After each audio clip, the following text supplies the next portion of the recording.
É isso aí, pessoal. Planista C4D mais uma vez aqui no YouTube. E hoje eu quero falar um pouco, pessoal, sobre o Big Bang, né? A grande explosão. Se bem que o pessoal, né, os globistas, os globaloides, né, eles não gostam de usar mais esse termo, né? A grande explosão, o Big Bang. Eles gostam de falar a expansão.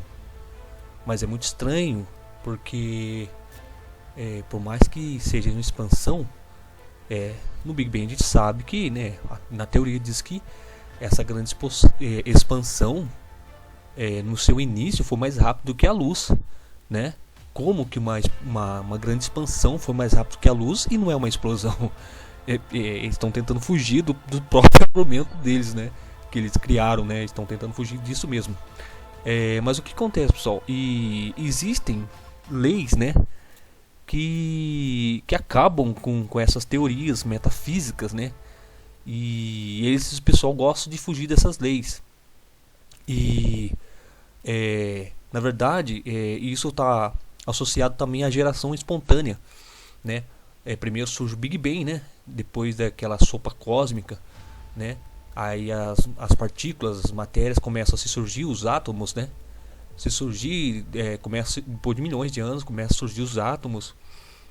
Desculpa, os átomos começam a surgir logo após o Big Bang, tá? Depois daquela sopa cósmica, aí surge os átomos, daí dos átomos vai começar a surgir as estrelas e tudo mais.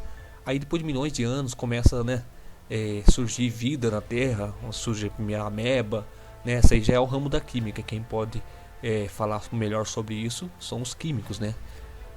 Por exemplo, o Dr. Marcus Eberlin, ele é um globista, né? Mas é um globista criacionista, né? Que ele detona qualquer argumento, né, da oposição. Mas o que acontece, pessoal? Então existem leis, pessoal, que simplesmente elas acabam com esse sonho, né? Esse sonho de Star Trek, né? Esse sonho, essa ilusão, né? Que o mundo veio por acaso, do nada. E eles consideram, né? Muitos aqui, por exemplo, aqui, ó, o Stephen Hawking, um dos maiores físicos considerados, né? Já morreu, mas ele foi um dos maiores físicos considerados na época, né? Ele falou assim, ó, devido a uma lei, né? Devido à existência de uma lei como a gravidade, o universo pode e vai criar a si mesmo do nada, né? Afirma no livro, né? A criação espontânea é a razão pela qual existe algo em vez do nada. Porque o universo existe, porque nós existimos, né? Diz Hawking. Ou seja, aqui ele defende, né, a geração espontânea, né? O que acontece? Mas ele fala assim, criação espontânea. Você já vê que o erro já está no termo, né? Criação, não se cria nada, né? Espontaneamente, tá, pessoal? Ou seja, criação já vem do criacionismo, né? Ou seja, uma coisa não pode se criar espontaneamente. Nada se cria espontaneamente. O espontâneo não pode depender de alguém. É espontâneo, né? Então, isso aqui já tá, para você ver como a loucura, né? Do pessoal querer defender, né, uma teoria, né? Que provavelmente ele está falando do Big Bang aqui. Tem outro texto que ele fala também que não precisamos de Deus para acender o estupim do universo. Ele está falando do Big Bang, né? Então, pessoal, você vê, a loucura já começa nos termos, né? Eles erram principalmente nos termos aqui, ó. Devido a uma lei como a gravidade, o universo pode e vai criar. Esse termo aqui, pessoal, criar, nunca pode existir, né? Espontaneamente. Isso faz parte da criação, do criacionismo. E o que acontece, pessoal? Mas nós sabemos, né, que outras leis, por exemplo, aqui, ó, a biogênese e biogênese. O que a biogênese diz? Os seres vivos, né, eram originados a partir de uma matéria bruta sem vida. Essa teoria, que os próprios estudos, essa teoria foi derrubada por experimentos, né? Que vários são os experimentos. Parece que foi Francisco Head, né? E também Louis Pasteur já refutou isso aí, né? E a gente sabe que a biogênese, né, são seres vivos originados a partir de outros seres vivos pré-existentes. Ou seja, é necessário que haja uma vida para gerar outra vida. Ou seja, a favor do criacionismo, a biogênese, a lei, né? a favor de um criador, né? Não importa quem seja esse criador, mas não estou falando aqui de religião, tá, pessoal? Estou falando de ciência. A ciência diz que para que exista um ser vivo, né, não pode vir, né, espontaneamente, não pode vir do nada, tá, pessoal? Não pode vir de uma matéria bruta, né? Ou seja, a geração espontânea, pessoal, é uma farsa, tá? As leis são contra ela, né, pessoal? Então você vê que as leis, elas trabalham contra, né? Contra esse sonho, né? Star Trek, esse sonho, né? Vamos dizer assim, né? Um sonho, uma ilusão que eles gostam, né? E cada vez mais eles querem se estimular nisso, vivem criando teorias metafísicas para se sentirem mais estimulados com isso. Bom, pessoal, tem uma outra lei também, que essa lei aqui, ó, é a lei da inércia, tá, pessoal? É a primeira lei de Newton, né? Só que essa lei, o pessoal vai falar, mas o planista acredita em Newton. Então não, na verdade Aristóteles já falava sobre essa lei aqui, tá, pessoal? Existe uma lei, né, que fala: todo corpo continua em seu estado de repouso ou em movimento retilíneo uniforme, né? Aliás, o repouso ou em movimento uniforme em linha reta, né, ou retilíneo, a menos que seja forçado a mudar aquele estado por forças aplicadas sobre ele. Ou seja, um corpo, ele deve estar parado, né? Vamos supor que esteja num vazio, num vácuo, e não há nenhuma força sobre ele, vai ficar parado ali. Mas se uma força para o lado direito dele for aplicado sobre ele, esse objeto ou partículas, a tendência desse objeto é ir para o lado esquerdo e nunca mais parar. Vou citar um exemplo aqui, pessoal.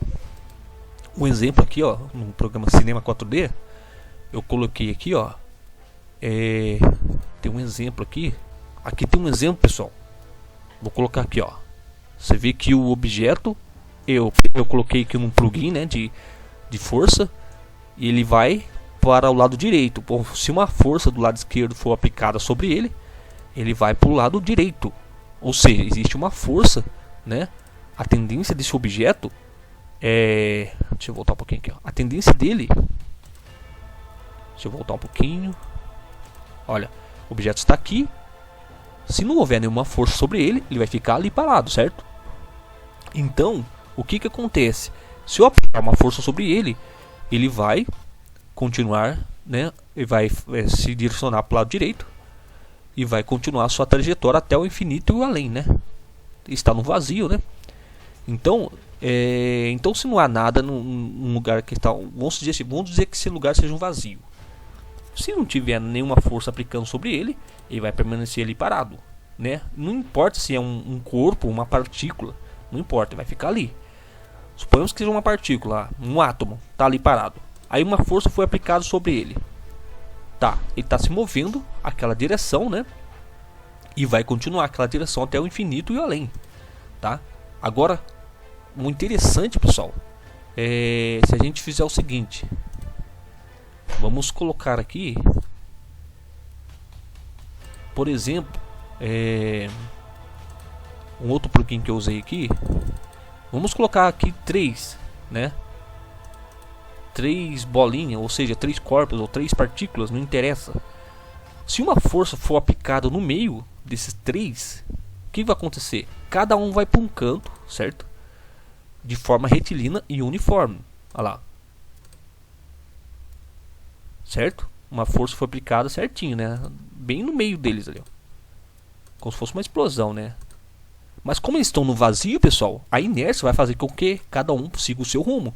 Se a gente aumentar o número dessas partículas ou objetos, seja lá o que for, a tendência são todas elas ir para algum canto, né? Aliás, seguindo, né, a expansão, elas vão se expandir realmente, né? Olha lá, vão se expandindo, separando-se uma das outras. Você vê que a inércia, ela não perdoa.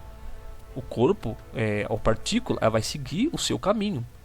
E como uma força está vindo do centro, né, dessas partículas, cada um vai pegar o seu rumo.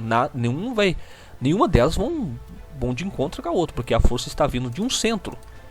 O que vai acontecer, pessoal? Esse aqui é só um exemplo. Se a gente aumentar aqui, por exemplo, a quantidade dessas partículas, você vai ver que vai dar na mesma. Sempre cada uma vai para algum canto. Então, pessoal, aí eu criei aqui no Cinema 4D uma esfera que simbolizando como se fosse um átomo, né? Ou uma partícula, né? Que seja, né? Uma singularidade, né? Como eles gostam de falar. E essa singularidade, toda a matéria do universo estaria, né, concentrada nisso. Aí o que eu fiz? Eu coloquei aqui 3 polígonos nessa simbolizando, né, uma das partículas que está condensada nessa singularidade, né? Aí o que eu fiz? Coloquei uma cor em cada uma delas. O vermelho está no meio, o amarelo está no lado esquerdo, o verde está no lado direito, né? Você pode ver aqui, ó. O vermelho está no meio, o amarelo está aqui do lado esquerdo e o verde do lado direito. E existe várias partículas. Aqui eu coloquei uma quantidade aqui, deixa eu ver, de 410 só, mas vocês vão entender o que eu estou querendo dizer. Se a gente aplicar uma força no meio dela, né, dessa esfera ou dessa singularidade, ou seja, desse átomo, que seja, o que seja, sei lá o que é isso, mas pode ser qualquer coisa, mas que toda a matéria está concentrada aqui, nessa singularidade, né? É o que eles acreditam. Aí vai acontecer uma explosão, certo? O que vai acontecer com essas partículas, inclusive aquelas que eu pintei? Elas vão se separar, tá?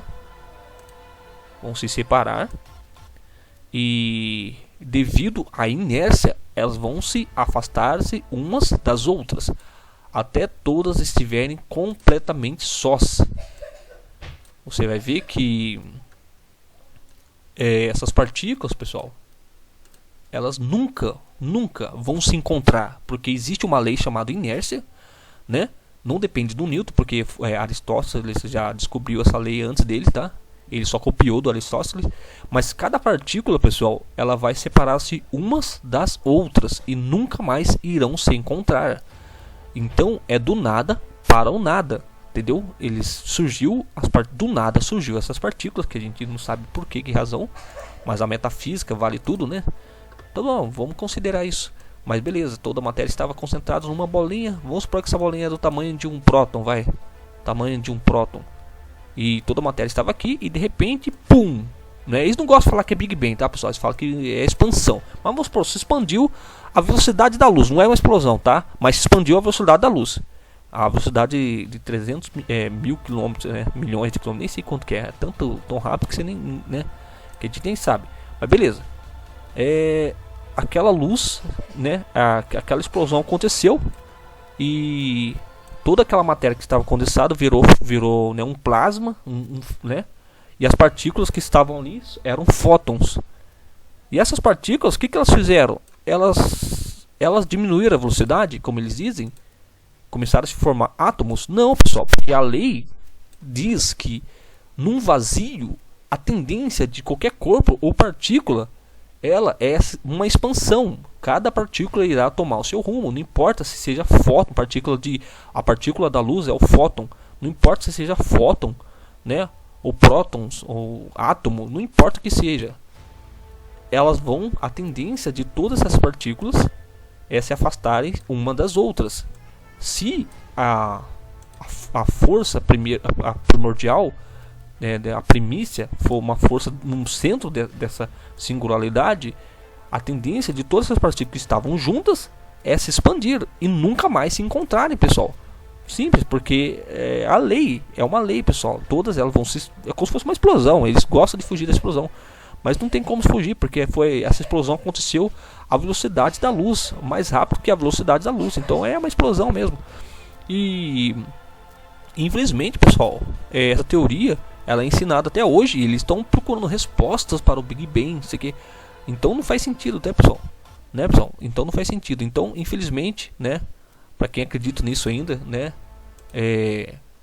infelizmente é um sonho Star Trek, né, igual o Bruno Alves fala. O pessoal gosta de sonhar um pouco, mas a própria lei, né, ela é desfavorável, né, a essa teoria. Quem acredita nisso ainda, pessoal, sinto muito falar, mas é globaloide, tá, pessoal? Os globistas, existe muito globista que não acreditam nisso, tá, pessoal? Globistas cristãos, principalmente, né, que acreditam no TDI, né, a teoria do design inteligente. Eles sabem que isso nunca pode acontecer, né, pessoal? Mas são globistas, né, pessoal? Então eu considero como um globista, não globaloide. Agora, tipo, sistemático, esses outros professores aí, né, que gostam de encher o saco do Roberto Scur, né, do Bruno Alves, esse pessoal, eles acreditam nisso, pessoal, ó, né, numa ilusão. Eles ficam estimulados quando fazem Big Bang, né, expansão, buraco negro, buraco branco, né, e entre outras coisas, pessoal. É esse tipo de coisa que eles acreditam. É tipo assim, precisa ter mais fé que Jesus para acreditar, né, que uma coisa dessa pode acontecer, indo contra todas as leis, né, da natureza. Então, pessoal, o vídeo de hoje foi só sobre isso mesmo, só para explicar para vocês que o Big Bang nunca deveria existir. E estão perdendo tempo querendo descobrir por que, como existiu o Big Bang, sei que. Estão falando direto, né? Várias matérias querendo explicar sobre o Big Bang ainda, pessoal. Ainda estão falando de Big Bang, sendo que todas as leis, inclusive a inércia, é uma das, né? É uma das destruidoras do Big Bang. Todas as partículas tendem-se a manter ao seu movimento retilíneo uniforme, afastando-se uma das outras, porque todo estava concentrado num centro, e aquela força que saiu do centro, não importa se é explosão ou uma expansão, ela vai fazer com que todas essas partículas se afastassem uma das outras, até nunca mais se encontrar, ou seja, cada uma vai para o infinito e o além, nunca mais irão se encontrar. É como um exemplo que eu fiz aqui, ó, da vermelha, né? Está no centro, né? Coloquei a vermelhinha no centro, a amarela no lado esquerdo, a verde do lado direito. Você vê que a amarela foi para o lado esquerdo, a verde foi para o lado direito. E a vermelha continuou seu rumo ao infinito e o além. E todas irão se separar e nunca irá existir nada por conta da inércia. Beleza, pessoal? Esse vídeo foi sobre isso, né? Espero que vocês gostem, que Allah nos abençoe e até o próximo vídeo.